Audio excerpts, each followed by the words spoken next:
Order. Andrew Bridgen to move the motion. Andrew. Thank you, Sir Gary, and it's always a pleasure to serve under your chairmanship. I would like to start by thanking the Backbench Business Committee for scheduling this debate, and to the 17 colleagues from across the House who supported this application for a debate on the trends on excess deaths, following on from my adjournment debate on the 20th of October on the same issue. Sir Gary, the eyes of history are upon us. Every generation looks back in wonder at the incredible mistakes of our forebears. They will ask questions such as how could they possibly realise how wrong they were? What on earth happened to them? Why did they ignore the evidence for so long? Their values and every opportunity to learn from the mistakes of yesteryear. What madness captures men? From 2010 to 2019, annual death rates in England and Wales oscillated between 484,000 and 542,000. In 2020, there were 607,000 deaths, 65,000 more than the maximum in 2018. In 2021, there were 586,000, which is 44,000 more than the 2018 figure.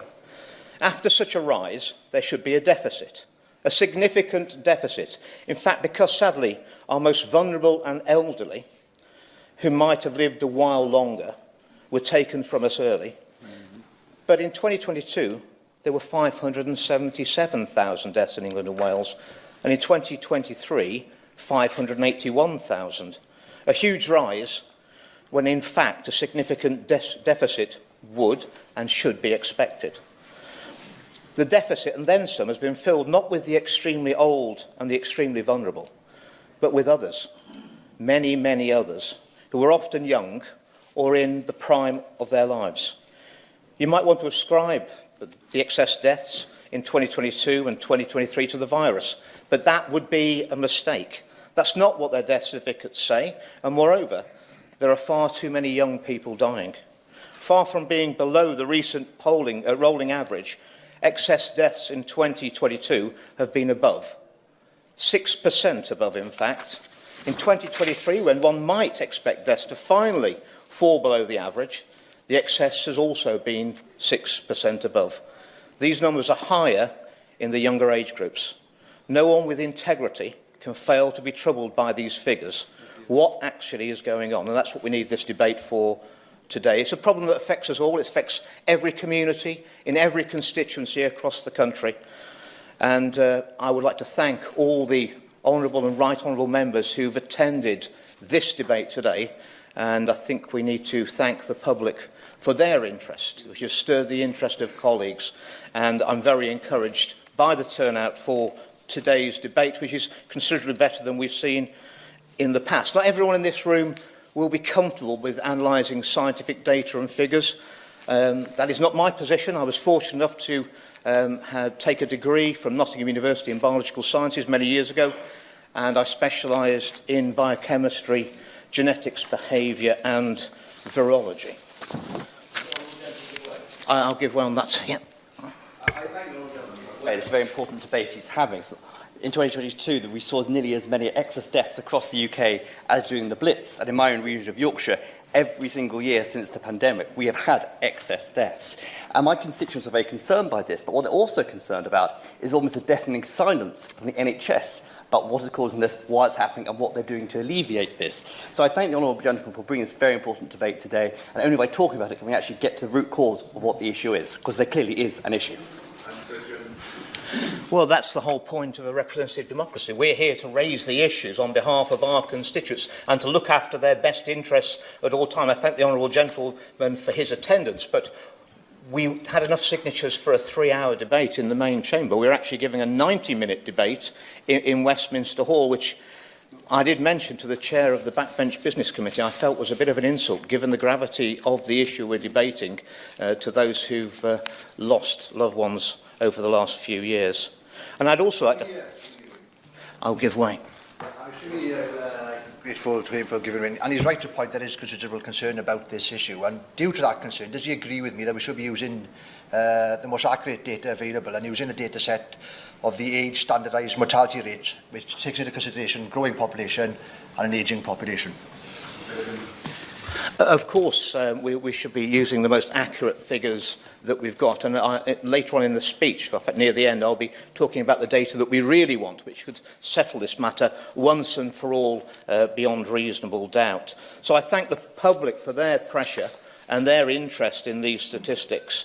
And I thank the people who've attended today in person and the thousands and thousands who'll be watching on the television or online. There is a burning question, Sir Gary, at the heart of this debate. This is, after excess deaths, there should be a deficit. Where is that expected deficit? When will we have it? And worse, why is the deficit not being filled but significantly exceeded? And why are the institutions whose job it is to notice these matters, to record these matters, to publicise and call attention to these matters, why are they all apparently asleep at the wheel? And the second burning question, which I'll come to first, is why is no one listening to those raising the alarm? The research and analysis of two of Britain's most trusted doctors provides us with alarming clarity. Only this week, Sir Gary, the Director of the Centre of Evidence-Based Medicine at the University of Oxford, Professor Carl Hennigan, reviewed the causes of excess deaths and concludes that they are predominantly related to cardiovascular disease. He told the Sunday Express newspaper, this cannot be explained by COVID, population growth or an ageing population. Consultant cardiologist Dr. Asim Malhotra, who is a world-leading expert in the causes of heart disease, also told TNT Radio yesterday that even though cardiovascular disease is multifactorial, the top of the list in the hierarchy of causes behind excess cardiac-related deaths has to be the experimental COVID mRNA vaccine until proven otherwise. And this is not speculative. No. I won't give way at this, but let me just finish this trial and I'll give way to the honourable gentleman.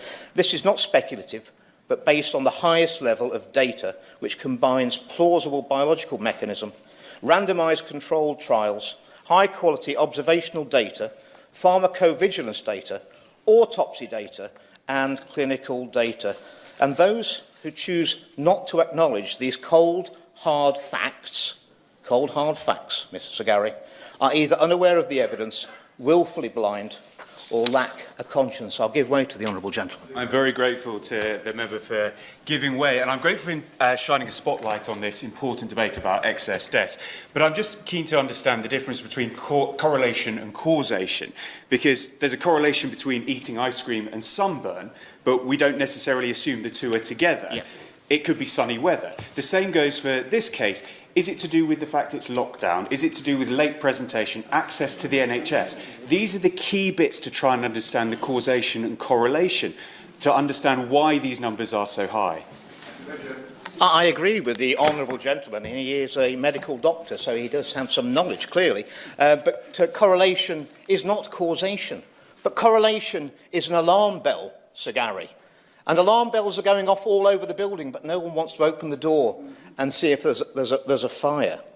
I believe that future generations will ridicule us for what we've just done in response to a seasonal airborne virus. We apparently lost our collective minds.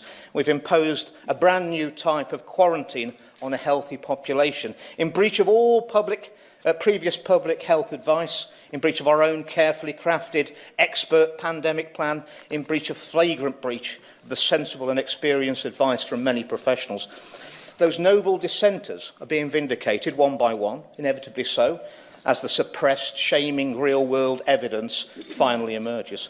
I'm not going to mention those who harass and discredit and ridicule the dissenters. They loudly paraded their egotistical virtue on social media, in the press and on television. I know exactly what harassment feels like. And we inflicted social distancing, masking and school closures on healthy children at no risk from the virus.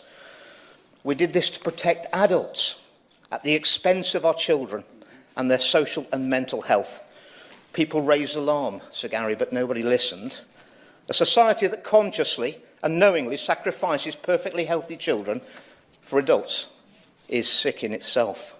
Our time, this time, will not be an era that's looked on well by future generations.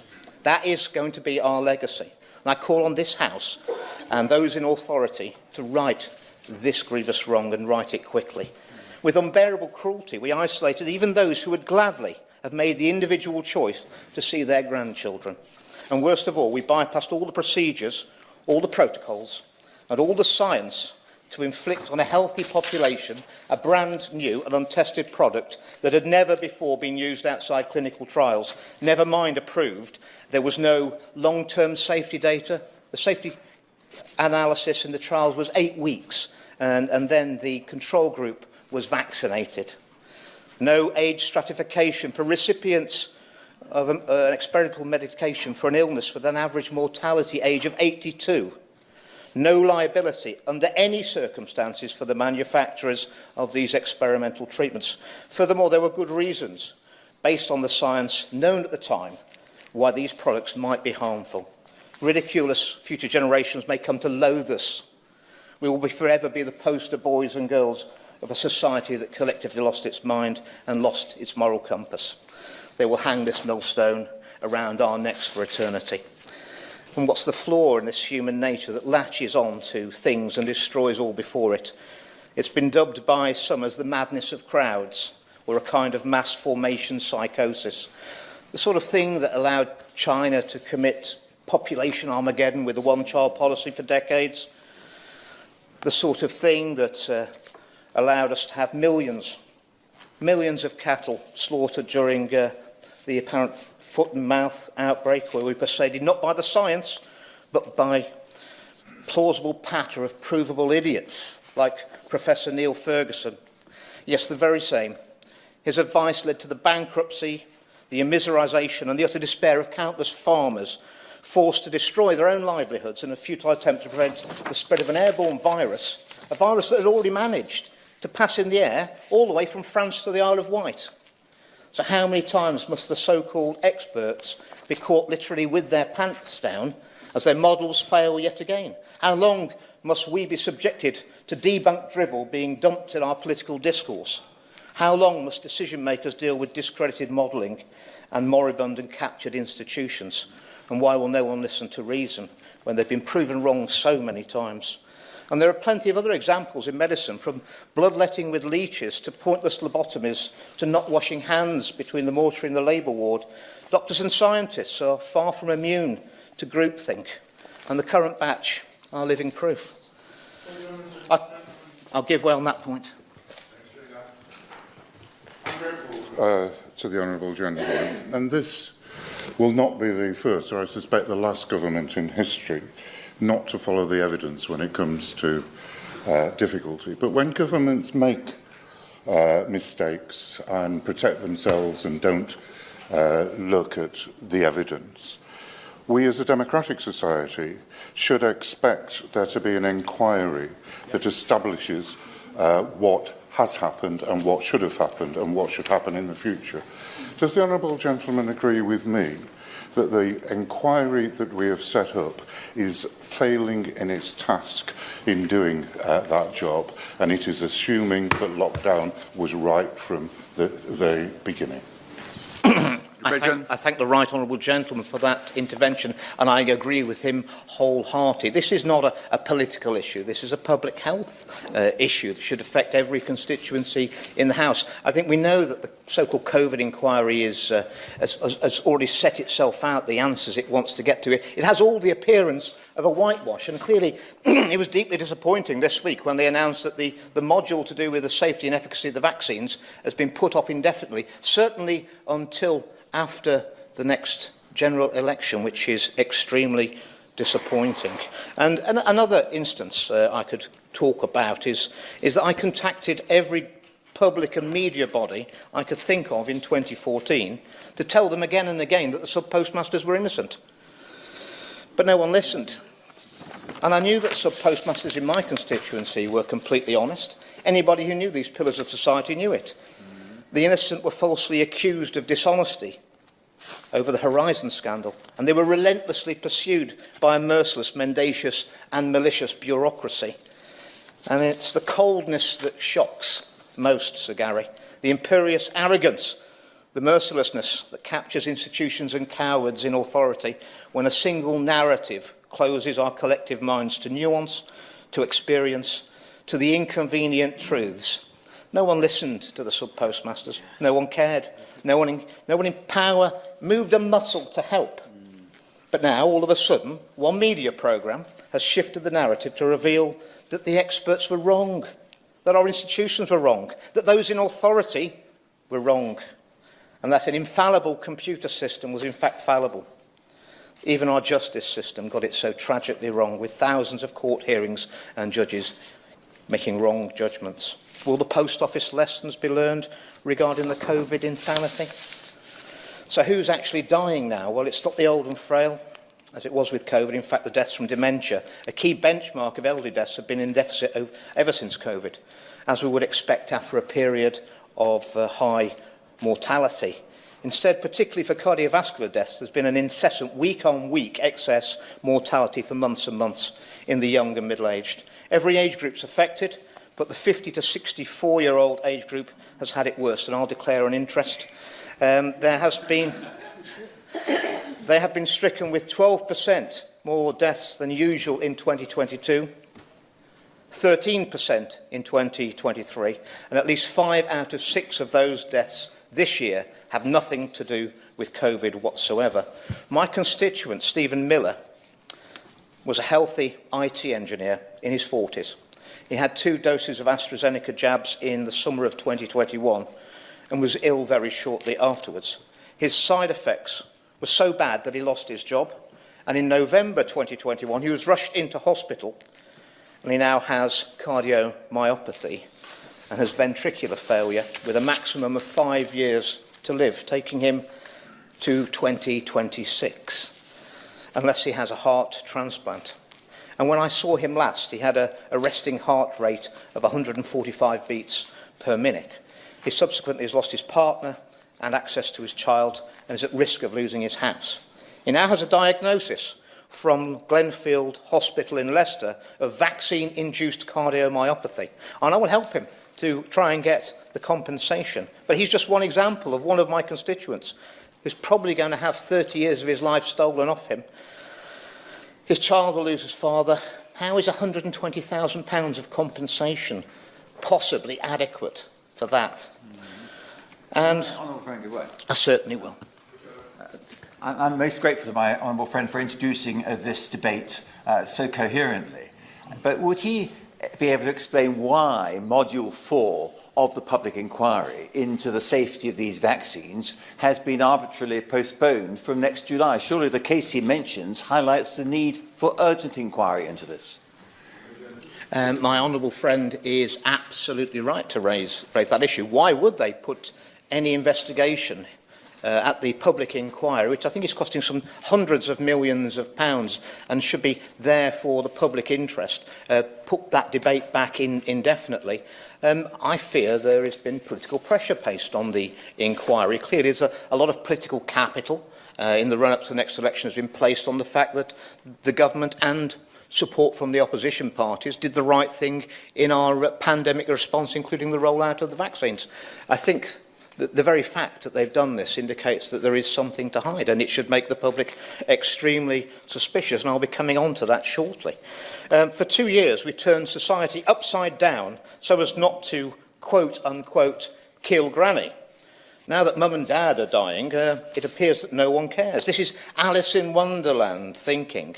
People in their 50s and 60s, I declare an interest again, normally have many more years of active contribution, I hope so, and deeply fulfilling lives left to live, and these are the people being hit the hardest. Furthermore, the raw number of lives lost is not the only measure we can look at. We have better methods. The most famous method is known as quality-adjusted life years. Those who understand public health generally refer to these as QALYs. QALYs measure healthy years of life lost and are the most sensible metric for properly assessing the impacts of deaths on lost life, on families and on society. QALYs were ignored at the outset. They were ignored in July 2020, when the government's own assessment was that lockdowns would reduce QALYs by about 1 million years. the UK, a million years.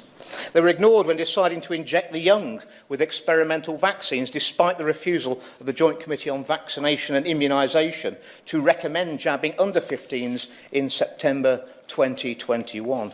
Even at the COVID inquiry, when the Prime Minister tried to raise the issue of quality-adjusted life years, he was shouted down by Hugo Keith, King's Counsel.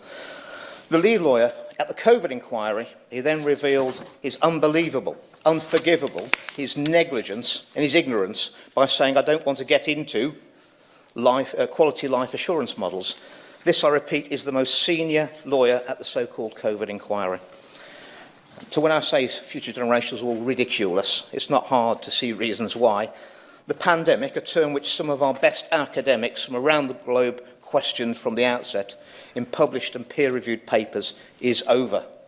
The crisis has passed, yet still empty vessels continue to drown out intelligent, reasoned expert discourse. Not knowing what equality means is one thing, but parading his ignorance with arrogant disdain ought to disqualify Mr Keith from any further part in that inquiry. And sadly, his condescending disdain for open inquiry epitomises what many of us have encountered time and time again when raising these issues. We've seen a smorgasbord of fanciful excuses proffered for the rise in heart attacks. Sir Chris Whitty laughably claimed that it was a reduction in statin prescriptions, even though prescribing levels were exactly the same. And it would take years, or even decades, for changes on that issue to take effect and be seen in population mortality data. The media have tried to persuade the people that eating eggs or the wrong kind of breakfast or climate change is to blame. Sir Gary, people are sick of being patronised with these lies. Some have claimed the excess deaths are due to COVID. The literature is littered with studies claiming that COVID causes heart disease. Almost all include COVID cases from spring 2020. It was almost impossible to be tested and become an official case unless you were sick and in hospital. So Gary, proving that sick people get heart disease more than healthy people does not mean that COVID causes heart disease. Indeed, the claims can be easily debunked. Cardiac deaths have seen a steep rise in both Australia and Singapore, as well as the UK. And these countries did not have any significant COVID until 2022, but they did roll out the jabs exactly the same time as we did in the UK. Correlation does not prove causation. We've already heard it in this debate. But correlation with and without COVID can rule out causation. The excess cardiac deaths were certainly not caused by COVID. Some have claimed that the excess deaths were caused by lockdowns. Well, it's well known that psychological stress increases the risk of heart disease. The government subjected people to a massive propaganda campaign of fear, well documented by Laura Dodsworth in her book, State of Fear. We were cut off from our usual support networks. For many, we saw immense financial pressures. Such policies could contribute to heart disease in a minor way. However, the sharpest rise came later, entirely coincident with the jab rollout. So we have a clear temporal link between increased deaths and vaccination. And some have claimed that the excess can't be down to the jabs, because Sweden have not had as many excess deaths as elsewhere, despite having a very similar number of doses per million of the experimental vaccines. But it's important to understand that heart disease is a cumulative risk. In the UK, we already have a serious problem with heart disease before the pandemic. And it's just got much worse following the vaccine rollout. And by contrast, Sweden has the longest healthy life expectancy in Europe. It's no wonder that they are a statistical outlier on excess deaths now. If you're under 50 and you live in Sweden, the chances of dying from heart disease are already half that of a resident of the UK of the same age.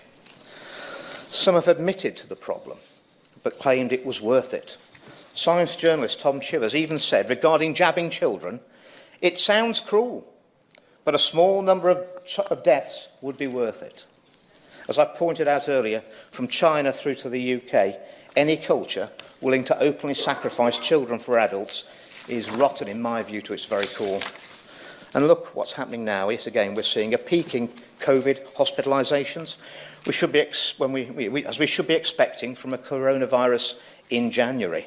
The number of people infected and the number of intensive care admissions was about the same every 6 months before and after the vaccinations.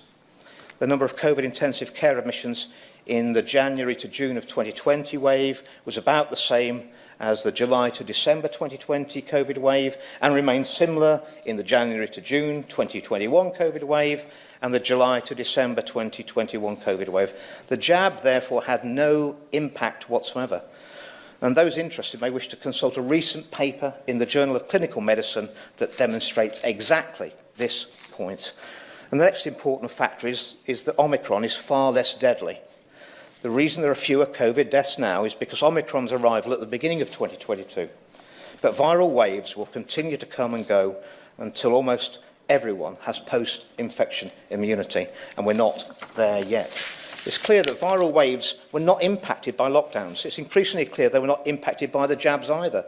People have denied that the viral waves peak naturally at predictable times of year. But how much longer can that be denied? The lockdowns did not cause deaths to decline from their peaks in April 2020 because they also peaked and fell in April 2022 and March 2023 without lockdowns. Indeed, in 2020, infections were already falling before the lockdowns were even started. The actual problem with excess deaths started in spring 2021 with the jab rollout. And there was a stepwise rise in ambulance calls for life-threatening emergencies at exactly the same times. Hospitals started to be overwhelmed also for the first time, and the number of people unable to work because of long-term sickness started to rise. Even mayday calls from aircraft rose. Are we meant to think that this is all a coincidence? When we know that these injections cause a range of serious adverse events, especially cardiac events. No, the excess deaths are the tip of this very ugly iceberg, and we haven't even mentioned the world-shaking scandal of jabbing people who'd already had COVID, which, at a stroke, almost entirely demolishes the credibility of our public health policies at this period. We completely ignored natural immunity. That one fact ought to be a red flag of gigantic proportions, but no one's listening. And I haven't got time to discuss the fact that jab was not pulled when it became clear that an incredible 1 in 800 doses administered led to serious adverse events and consequences. The rotavirus vaccine was pulled entirely after causing an adverse event rate of 1 in 10,000. For the 2009 swine flu vaccine, it was an adverse event of 1 in 35,000 that were harmed, and it was then pulled off the market. The COVID jab is still being pushed, and it's seriously harming people, inevitably at a rate much higher than 1 in 800, because most people are being exposed to multiple doses of the vaccine with the same risk, adverse event risk, at each dose. Thalidomide, syphilis treatment, all these infamous, appalling, shattering medical scandals are dwarfed by under the iceberg under the water that is the medical scandal we're currently living through, the experimental COVID-19 so-called vaccines. And it took 11 years after the drug was withdrawn in 1961 for thalidomide scandal was first raised in Parliament. 11 years after the thalidomide scandal, before the word thalidomide could even be mentioned in the chamber of the House of Commons. Well, Sir Gary, I'm not going to let that happen this time. That's why I fought so hard to raise this issue in Parliament at a cost to my reputation, my career, and the financial security of my family. The public inquiry should be urgently looking at this issue. Instead, they're wasting taxpayers' money obsessing over WhatsApp messages while people are dying. As if that isn't bad enough, so as already shared with you, we learnt this week that the vaccine module has been postponed indefinitely for no good reason. It's as if the inquiry is so desperate not to find fault that they can't even look at what's happened with the vaccines. We need transparency. Dr. Claire Craig, co-chair of the Heart Group, has been doggedly pursuing the UK Health Security Agency for their record-level data on dosage, dates and deaths for a year. This is the data that could sort out this issue once and for all. They admit they've got it. The MHRA admit that all this data has been released to Pfizer, AstraZeneca and Moderna. Yet they claim they cannot anonymise it for public release to the public.